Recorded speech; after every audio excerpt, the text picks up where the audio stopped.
नमस्कार। आध्यात्मिक गुरु एवं वेदांत शिक्षक श्री दिनेश कुमार जी के साथ अध्यात्म के गूढ़ रहस्यों को समझने के लिए इस परिचर्चा में आप सभी का बहुत बहुत स्वागत है। मैं हूँ सत्यप्रिया। भारतीय ज्ञान परंपरा में अगर हम देखें तो सत्य को जानने, पाने और समझने के लिए अनेक मार्ग बताए गए हैं, जिनमें से एक बृहदारण्यक उपनिषद में याज्ञवल्क्य द्वारा नेति नेति के रूप में प्रतिपादित किया गया है। नेति नेति का शाब्दिक अर्थ अगर देखें तो इसका अर्थ है यह नहीं, यह नहीं। लेकिन अगर इसके गूढ़ अर्थ को समझने की कोशिश करें तो यह उससे कहीं अधिक है। तो क्या है नेति नेति का अर्थ, आज दिनेश जी से समझने की कोशिश करेंगे। दिनेश जी, आपका बहुत बहुत स्वागत है। तो जैसा मैंने अभी कहा कि नेति नेति, न इति न इति, यह नहीं, यह नहीं, यह तो इसका शाब्दिक अर्थ हुआ, लेकिन इसका वास्तविक अर्थ इससे कहीं अधिक गूढ़ है। क्या है नेति नेति का अर्थ? बृहद अरण्यक, बहुत बड़ा जंगल। जी। इस उपनिषद में इसके दूसरे अध्याय की तीसरी वल्ली में एक संवाद है अजातशत्रु और गार्गी का, जिसमें नेति नेति न इति न इति का उल्लेख आया। और इसका उल्लेख करने से पूर्व शब्द है अथः अतः, कि अभी तक जितनी यात्रा हमारी विश्लेषण की पहुंची है उसका निष्कर्ष है यह नहीं, यह नहीं, यह नहीं, जिसके पीछे का मूल कारण है जिसे आंख देख ना पाए, हाथ छू ना पाए, कान उस रूप में सुन ना पाए, इंद्रियों की सीमाओं से परे कि सत्य को अनुभव करने, स्वीकारोक्ति देने के लिए एक आधार चाहिए था। चूंकि जीव नाम और रूप की सृष्टि में पूरी तरह नियंत्रित होकर पृथ्वी पर अवतरित होता है। बहिर्मुखी इंद्रियां स्वप्न की अवस्था में भी वही सब कुछ करती हैं लगभग जो जागृत अवस्था में होता है। इसलिए जागृत और स्वप्न का भेद नहीं है। उसके अतिरिक्त कौश कुछ अन्य है, उस पर विश्वास करना बड़ा कठिन है। अगर प्रभाव सामने उस स्वरूप में ना हो तो किस प्रकार ऐसे किसी सत्य की निकटता बुद्धि प्राप्त करे जो इंद्रियों से परे है।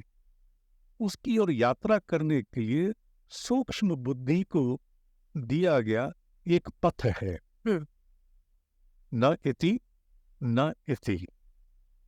और इसी श्लोक के अंतर्गत उन्होंने बाद में कहा नेति नेति। ये उस परम तत्व के प्रति निष्कर्ष है। हालांकि आपके प्रश्न में इसके निषेधात्मक पक्ष का भी उल्लेख आएगा, पर हमें आरंभ में ही समझ जाना चाहिए कि परम सत्ता के प्रति बुद्धि को निकटता प्रदान करने के लिए सहजता देने का एक आधार है नेति नेति। जी। तो नेति नेति के उद्भव के विषय में आपने थोड़ा सा तो बताया, क्या विस्तार से आप इसके उद्भव के विषय में बताएंगे तथा ये बताएंगे कि सनातन धर्म में कहाँ कहाँ पर इसका उल्लेख मिलता है? इसका उल्लेख जैसा आपने अभी पूर्व में ही कहा कि बृहद अरण्यक उपनिषद में उल्लेख है, अन्य स्थानों में भिन्न शब्दों में उल्लेख है, और उसके उपरांत फिर जैसे जैसे काल आगे बढ़ा फिर बहुत बड़ी बड़ी विभूतियों ने भी इसका उल्लेख अपने स्वरूप में किया, जिसका उल्लेख मैं कुछ समय उपरांत अवश्य करूंगा। जी। सनातन पद्धति इस विषय पर आधारित है कि इस सृष्टि मूलतः है सत्य और असत के द्वारा रची गई है, जिसे हम पदार्थ और चैतन्य के नाम से जानते हैं। पदार्थ और चैतन्य, पुरुष और प्रकृति का संयोग ये सृष्टि है, व्यक्त सृष्टि है। उस व्यक्त सृष्टि से परे जाने के लिए जो मनुष्य के जीवन का अंतिम उद्देश्य है, आत्मा मोक्ष, उसकी ओर यात्रा करने के लिए किस प्रकार का मनन चिंतन किया जाए, क्या सोचा जाए जिससे हम उस मोक्ष पद को प्राप्त करें जो जीवन मृत्यु से परे का सत्य है। सनातन पद्धति में उसी लक्ष्य को चरितार्थ करने हेतु नेति नेति और उससे संदर्भित समूचा ज्ञान सभी साधकों के लिए कालहीन सत्य है, जिसे काल की सीमाओं में बांधा नहीं जा सकता है। जो मुझे दिख रहा ये वस्तुतः वैसा है नहीं जो मूल है। जो मुझे दिख रहा, अनुभव में आ रहा, ये वो नहीं है। अनुभव और अनुभव करता, इन दोनों का भेद और फिर इन दोनों के भेद से भी परे, इन दोनों के भेद से भी परे जाने की यात्रा है नेति नेति। तो नीति नीति का शाब्दिक अर्थ तो यह नहीं है। ये एक प्रकार से एक निषिद्धात्मक पद्धति है जिसमें आप निषेध करते जा रहे हैं कि ये नहीं, ये नहीं, ये नहीं। एक तरह से हम इसे नकारात्मक भी कह सकते हैं।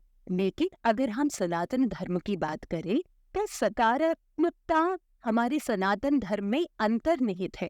तो क्या ये दोनों एक दूसरे के विपरीत हैं?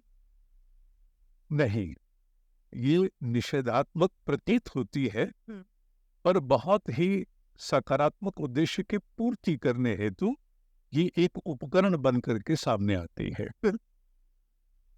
शब्द प्रवृत्ति निमित्त शब्द की सीमाओं में नाम और रूप की सृष्टि आती है जी। जिसके हमारे यहाँ 5 आधार बताए हैं, उनके विस्तार में मैं नहीं जाऊंगा।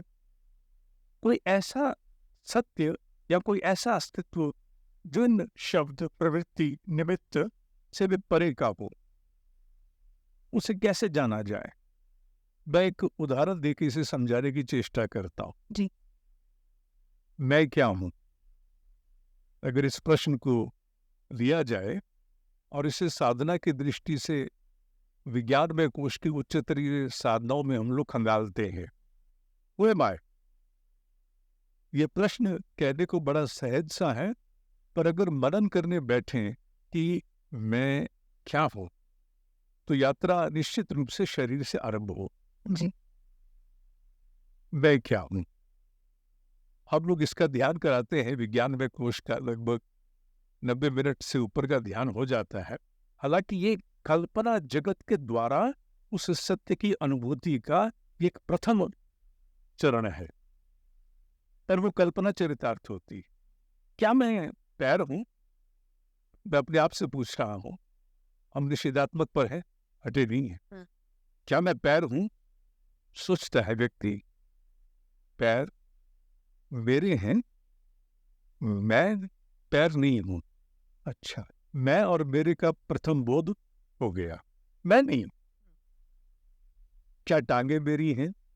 अब करते करते समूचे शरीर के जितने भी अंग अवयव है, अब उनका नाम लेते जाइए और अपने आप से पूरी मननशीलता से ये प्रश्न करिए कि क्या ये मैं हूं? उत्तर यही आएगा, मैं नहीं हूं, मेरा है। जी। करते करते शरीर से अब आपको ऊपर आना पड़ेगा, क्योंकि शरीर तो घोषित हो गया। आपका स्वयं का निष्कर्ष है कि मेरा है, मैं नहीं हूं। अच्छा, तो इसका अर्थ ये हो गया कि अब पंच भौतिक काया से परे किसी सूक्ष्म अस्तित्व में अपने आप को खंगालना होगा, जो निश्चित रूप से अंतःकरण चतुष्ट है। तो मैं क्या इच्छा हूं? इच्छा है तो मैं हजारों लाखों अनुभव करता हूं, अधूरी पूरी।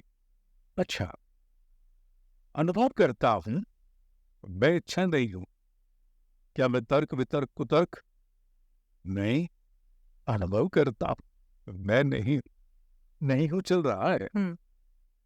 क्या मैं कल्पना हूं? लाखों कल्पनाएं आई गई, अनुभव करता हूं, मैं कल्पना नहीं हूं। क्या मैं स्मृतियां हूं? स्मृतियां बताने कितनी विसर्ग कितनी है, अनुभव करता हूं, मैं नहीं हूं। अच्छा, तो मैं क्या हूं? क्या मैं एक नाम हूं? नाम नाम तो एक व्यक्ति के 2 या 3 भी हो सकते हैं, बदले भी जाते हैं। मैं नाम नहीं हूं, नाम मैं नहीं। अच्छा, तो जो मैं दिखने वाला रूप, उसका उल्लेख तो हो गया। आयु के अनुरूप रूप बदलता है, क्षय को प्राप्त होता है। तो क्या मैं वो विद्वत्ता हूं जो मेरे भीतर है? वो तो अर्जित हुई और साथ साथ बहुत अंशों में विसर्जित भी होती है। तो फिर मैं क्या हूं मैं? जब ये प्रश्न पूछते चले जाए तो धीरे धीरे धीरे धीरे यात्रा उस और आगे ठेली जाती है जहां मूल सत्य विद्यमान है। हालांकि ये कल्पना जगत में होने वाली उड़ान है। यथार्थ के निष्कर्ष तो निकलने में जन्म या जन्मों लग सकते हैं, पर निषेधात्मक स्वरूप से ही ये सार्थक यात्रा आगे अग्रसर होती है। जो मैं नहीं हूं उसको छोड़ते जाओ और जो मैं हूं उसकी ओर टटोलते जाओ, तो ये निषेधात्मक पक्ष वो सार्थक पक्ष है जिसके माध्यम से सत्य की प्राप्ति की ओर कदम बढ़ते चले जाते हैं। अगर उद्देश्य कल्याणकारी हो तो सत्य इसीलिए सापेक्ष कहा गया। तो वो सत्य शिरोधार्य है, वो निषेधात्मक पक्ष भी शिरोधार्य है, क्योंकि उसके माध्यम से वो उद्देश्य सार्थक होगा जो अन्यथा जन्मों मिथ्या पर आधारित माया के आच्छादन में बिसरा रहेगा। तो अतः है ये कहना कि ये निषेधात्मक है शाब्दिक स्तर पर ठीक, पर उद्देश्य पूर्ति के लिए नहीं। उद्देश्य से सबसे महान उद्देश्य मनुष्य के अवतरण का इसी के द्वारा पूरा होता है। जी, तो अभी आपने कहा कि जो नहीं है उसे छोड़ते जाओ और जो है उसकी ओर अग्रसर होते जाए। लेकिन अगर हम एक ऐसे व्यक्ति की बात करें जो अध्यात्म के पथ पर शायद अभी पहले सोपान पर है, पहले पहले कदम उठा रहा है, क्या उसके लिए इतना आसान है? उसकी शुरुआत इस स्वरूप में नहीं होती है कि उसे अपने मैं की यात्रा के लिए उस विज्ञान में कोश का पक्ष पकड़ना हो जिसका मैंने अभी उल्लेख किया। पर उसे निश्चित रूप से ये तो जानना होता है कि अंतत गत्वा ये मेरा जीवन है किस लिए।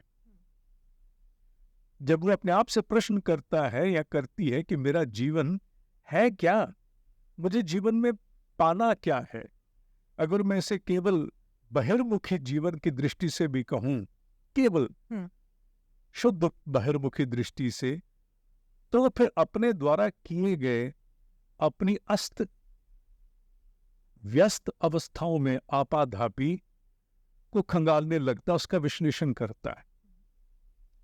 ये तो मेरा जीवन नहीं। बात फिर नहीं से ही शुरू होती है। तो फिर मेरा जीवन क्या होना चाहिए? वो सब फिर उसे धीरे धीरे तार तार बेतार करते हुए छोड़ते चले जाना जो मेरा जीवन नहीं होना चाहिए। क्या मेरे जीवन में असंयम होना चाहिए? क्या मेरे जीवन में प्रमाद, आलस्य, अनुशासनहीनता होनी चाहिए? क्या मेरे जीवन में आवेग होने चाहिए? क्या मेरे जीवन में अधीरता होनी चाहिए? तो जब जितने भी ये पक्ष हैं, ये सारे के सारे निषेध के द्वारा ही आत्म उत्कर्ष के पहले सोपान पर आप कदम रखते हैं। तो कोई भी व्यक्ति जो अंतर्मुखी होकर स्व अध्ययन सामान्यतः पुस्तकों को पढ़ने के रूप में जानते हैं, जबकि वस्तुतः उसका अर्थ है कि स्वयं का अध्ययन करना। अपना अध्ययन करने का जो सबसे प्रथम कदम है वो अपने जिए जाने वाले जीवन से ही होता है। मैं क्या हूं कि यात्रा उसे आरंभ में ऐसे नहीं करनी। मैं किस प्रकार जी रहा हूं, मेरा जीवन दिन किस प्रकार व्यतीत हो रहा है, इस विश्लेषण से उसकी साधना आरंभ होती है, उसका स्वाध्याय आरंभ होता है। मेरी प्रतिक्रियाएं कैसी हैं, मैं किस प्रकार विषयों के प्रति आसक्त होकर के कई बार अपने आप को आवेग में ठेल जाता हूं, मैं अकारण ही अचिंत चिंतनम का शिकार क्यों होता हूं। तो इस स्व अध्ययन के विश्लेषण से उसकी यात्रा धीरे धीरे आगे बढ़ती है, पर वहां भी जो मंत्र है वो यही निषेधात्मक ही है, नहीं है। जो नहीं उसे छोड़ते जाना है, बीनते चले जाना है, बीनते चले जाना है। धीरे धीरे उपनिषद का उल्लेख करके हमने आज हमने बातचीत आरंभ की। और उपनिषद में भी सद शब्द का तात्पर्य क्या है? ढीला करना, ढीला करना, छोड़ते जाना। तो ढीला करना, छोड़ते चले जाना, यही तो उपनिषद का मर्म है। उपनिषद का मर्म सब है ढीला करना। तो ढीला करने के लिए क्या छोड़ना है? वो नहीं चाहिए। सामान साफ करते हैं जब सफेदियां होती है घर पे, जब व्हाइट वॉश कहते हैं उसे, तो उन दिनों में क्या होता है? उन दिनों यही है कि नहीं, ये नहीं चाहिए, इसको छोड़ो, इसको छोड़ो, ये बेकार है, नहीं, क्या कुछ इकट्ठा कर लिया, छोड़ो, इसे निकालो। ये निषेधात्मक पक्ष ही है जो सकारात्मक यात्रा के लिए मार्ग प्रशस्त करता है। तो सामान्य जीव के लिए तो अपने जीवन दिन का आत्म अवलोकन ही सबसे बड़ा उपकरण है, जो नेति नीति की ओर ही ले जाता है। तो नेति नीति क्या ज्ञान योग का भाग है? और अगर यदि है तो क्या इसे अन्य योग में भी प्रयुक्त किया जा सकता है? कैसे हम इसे दैनंदिन जीवन में इसे प्रयुक्त कर सकते हैं वो तो आपने बताया, लेकिन क्या कर्म को योग बनाने में या कर्म योग में भी नेति नीति को प्रयुक्त किया जा सकता है? बहुत अच्छा प्रश्न है। कर्म को योग बनाना, कर्म को योग बनाने का तात्पर्य है कि एक सामान्य से होने वाली क्रिया को, मेरे द्वारा होने वाली क्रिया को उच्च स्तरीय आयाम को प्रदान करना, कि वो उस परम तत्व को प्राप्त कर जाए। ऐसा कर्म, सामान्य कर्म। तो किसी भी कर्म को योग बनाने के लिए सर्वप्रथम क्या करना होता है? अपने आप को हटाना ही तो होता है। सर्वस्व अपने कर्म को सौंपते हुए भी अपने आप को बीच में से हटाना, यही कर्मयोग है जी। जिसे हम निष्काम कर्म की संज्ञा देते हैं। उसमें मैं और मेरा हित या मेरा स्वार्थ, इसी को तो हटाना है। तो निश्चित रूप से एक किसी भी सामान्य व्यक्ति के लिए कर्म योग का आधार, अनासक्ति का आधार, वैराग्य का आधार एक प्रकार से नेति नेति ही है। नहीं, मुझे ऐसा नहीं सोचना, मुझे ऐसी धारणा नहीं रखनी, मुझे ऐसी संकीर्णता से ग्रसित नहीं होना, मुझे ऐसा नहीं होना। करते करते ही हम धीरे धीरे कर्म को उच्च स्तरीय आयाम देते हैं कि वो योग हो सके। तो कोई भी विधा हो, चाहे कैसी भी क्यों ना हो, एकाग्रता का आधार भी यही है कि मुझे ये सब नहीं सोचना। एकाग्रता के लिए हम यही तो चाहते हैं कि वो सब कुछ मेरे मस्तिष्क में उस समय नहीं आए जिससे मैं, जिस धारणा पर मैं आरूढ़ हूं। निषेधात्मक ही तो है जी।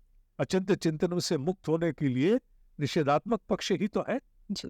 तो सामान्य जीव के लिए, जैसा मैंने पूर्व में भी उल्लेख किया, कि स्वयं का अध्ययन करते हुए, स्वयं के द्वारा होने वाले कर्म, अपनी प्रतिक्रियाओं को अनुभव करते हुए जो कुछ त्यागने योग्य सो त्यागते चले जाना, ये नेति नेति का बहिर्मुखी अवतरण है।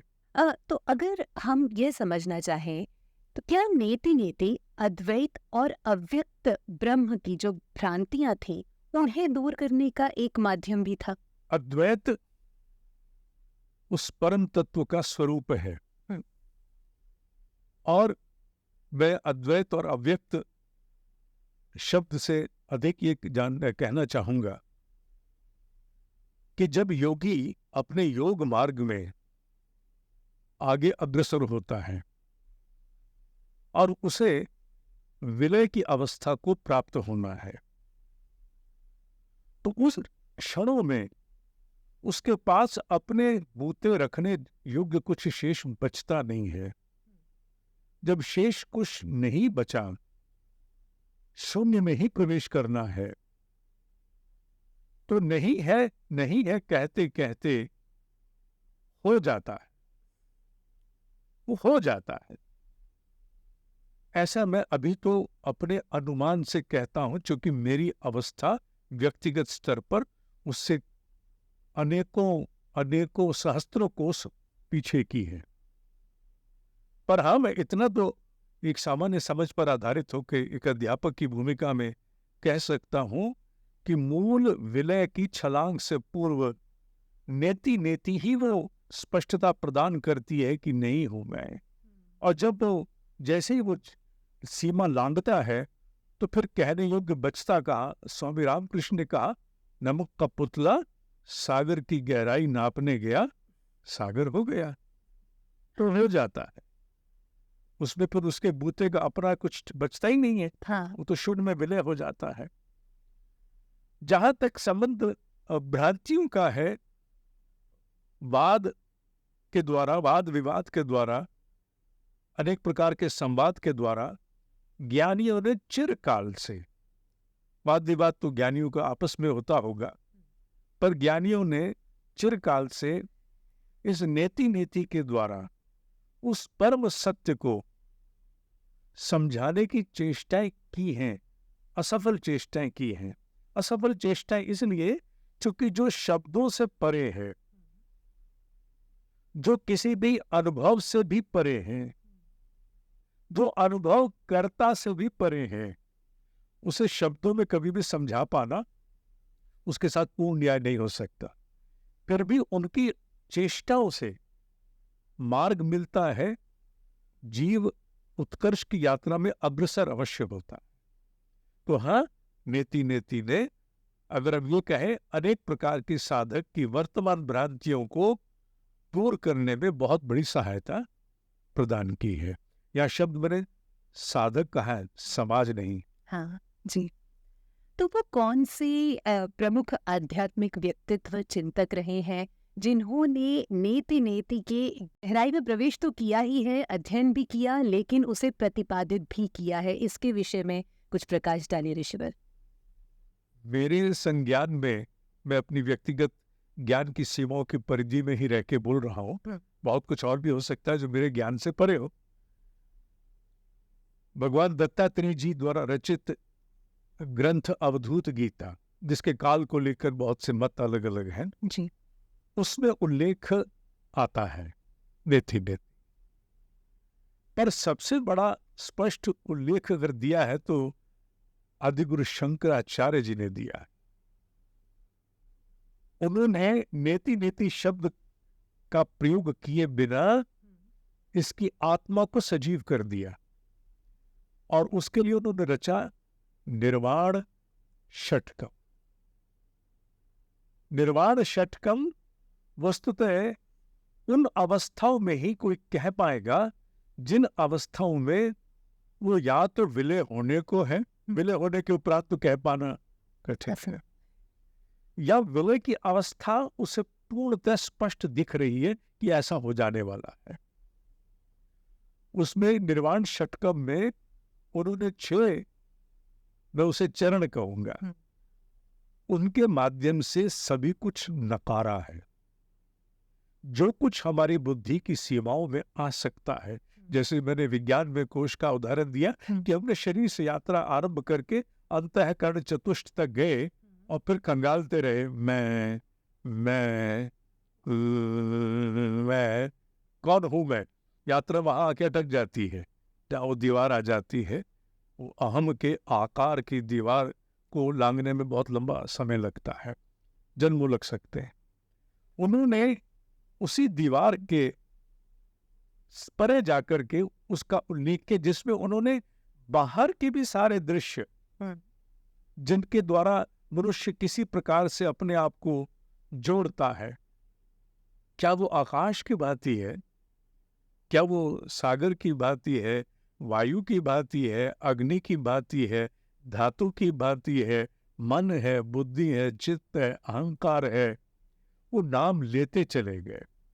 जो कुछ भी मनुष्य की सोच की परिधि में आ सकता, लगभग उस सब को उन्होंने नकारा है। है। ये ठीक है कि निष्कर्ष स्वरूप उन्होंने एक ही बात कही है कि फिर मैं क्या हूं? चिद आनंद रूपो शिव मैं हूं। चिदानंद रूप हो, शिवो हम, शिव हम। चैतन्य रूप हूं, आनंद स्वरूप हूं, और मैं शिव हूं। अर्थात मुझमें कुछ भी ऐसा नहीं है जो किसी प्रकार के भी दोष से। सृष्टि का सबसे बड़ा दोष है परिवर्तन। परिवर्तन उसका सबसे बड़ा दोष है। परिवर्तन की सीमाओं से परे जो है वो शिव है, सनातन है, सदा से है, आधार है। उन्होंने यही निष्कर्ष दिया कि सामान्य बुद्धि को इसके परे के निष्कर्ष से परिचित कराना असंभव है। और आदि गुरु शंकराचार्य को बिना कहे अनकहे शब्दों में नेति नेति का वास्तविक प्रतिपादन करने का सबसे बड़ा, मैं कहूंगा कि सूर्य कहूं या मैं क्या कहूं, मेरे पास शब्द नहीं है, क्योंकि उनके व्यक्तित्व का नाम लेने के उपरांत शब्द बहुत बौने हो जाते हैं। वो आदि गुरु शंकराचार्य, उनसे ऊपर मैं किसी को नहीं मान सकता, विशेष रूप से नेति नेति की दृष्टि से। और उसके उपरांत फिर अनेकों ज्ञानियों ने, अनेकों ब्रह्म ज्ञानियों ने, ब्रह्म ऋषियों ने अपने अपने स्वरूप में पथ प्रदर्शन करते हुए अनेकों प्रकार की रचनाओं के द्वारा स्थापित करने की अपनी चेष्टाएं की हैं कि वो जो परम सत्य है, जो परम तत्व है, जिसके सामने कोई भी सत्य परास्त हो जाता है, वो नहीं है जो हमें दिखता है, वो उसकी सीमाओं से परे। मनुष्य के जीवन की प्राथमिकताओं में आवश्यक परिवर्तन करने हेतु जो सबसे बड़ा योगदान है वो नेति नेति की समझ ही प्रदान करती है। मनुष्य प्राथमिकताओं का दास है। उसकी तात्कालिक प्राथमिकताएं उसके जीवन को संचालित करती हैं। जीवन के दूरगामी सार्थक उद्देश्य बिसरे चले जाते हैं, पर तात्कालिक something which is urgent, instantaneous, वो उसे ठेलती चली जाती हैं। उससे परे जाना, कुछ और अर्थपूर्ण की खोज करना, ये नेति नेति के द्वारा ही संभव है। क्या वो सब कुछ है जो मुझे अपने जीवन से हटा देना चाहिए? ये जो ही व्यर्थ में चले जाने वाले ये सारे जीवन के पल किस प्रकार सार्थक होंगे, कौन सी दिशा चुनूं, इस पर भीतर से मार्गदर्शन नहीं आता, द्वंद्व आते हैं। भीतर बहुत सा ऐसा बादल है जो छटने का नाम नहीं लेता। घटाटोप बादल है भीतर के अस्पष्टता के, जो मूल उद्देश्य को जीवन के सामने आने नहीं देते, चाहे वो लौकिक ही क्यों ना हो। हर चाह पर दम निकलता है। जब हर चाह पर दम निकलेगा तो मन बुद्धि चित्त कहाँ किसी एक सार्थक संकल्प पर आरूढ़ हो पाएंगे। तो अगर इच्छाओं की ही अगर हम गणना करें, कामनाओं की गणना करें, तो सूची पुस्तक भर देगी। उस पर फिर कैसे आरूढ़ हो? नेति नेति के द्वारा। बहुत वर्ष पूर्व मैंने युवाओं के लिए एक पुस्तक रची थी जो संकल्प शक्ति पर आधारित थी। यहाँ केवल उसका उल्लेख इसलिए चूंकि नेति नेति, उसका एक मूल मंत्र था, इच्छाएं किसी की पूरी नहीं होती, संकल्प किसी के अधूरे नहीं रहते। तो इच्छाओं में से संकल्प किसको बनाए? बारात है इच्छाओं की। उन इच्छाओं में से सार्थक इच्छाओं को खोजने चले केवल एक उल्लेख के लिए, तो 100 में से 2 होंगी। तो 100 में से कौन सी 2 होंगी कि यात्रा कौन कराएगा? नेति नेति, not this not this not this, करते करते ही तो किसी अर्थपूर्ण इच्छा पर टिकेंगे जो संकल्प में प्रत्यावर्तित होने की पात्रता से सुसज्जित है। उन 2 पर पहुंचने के लिए नेति नेति तो चाहिए, अन्यथा तो जीवन तो हर चाह में न्योछावर होना चाहता है। हर पल 100 चाह, एक पल में 100 चाह। अश्वत्थ है ये तो, प्रतिपल अपने आप को नवीन करती है। नेति नेति ही है जो उस विवेक को जन्म देती है।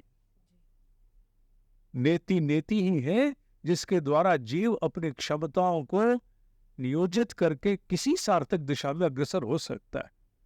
नेति नेति नहीं होगी तो व्यक्ति अस्त रहेगा, फिर भी बहुत व्यस्त रहेगा।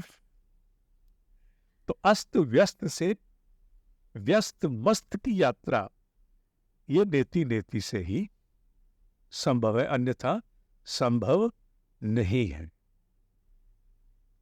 ईश्वर, आपने नेति नेति ब्रह्म को पाने, जानने और समझने का जो ये उपादान है, इस गूढ़ विषय के बारे में इतनी सरलता से हमें समझाया, हमारे दर्शकों को समझाया, इसके लिए आपका बहुत बहुत धन्यवाद। बेटा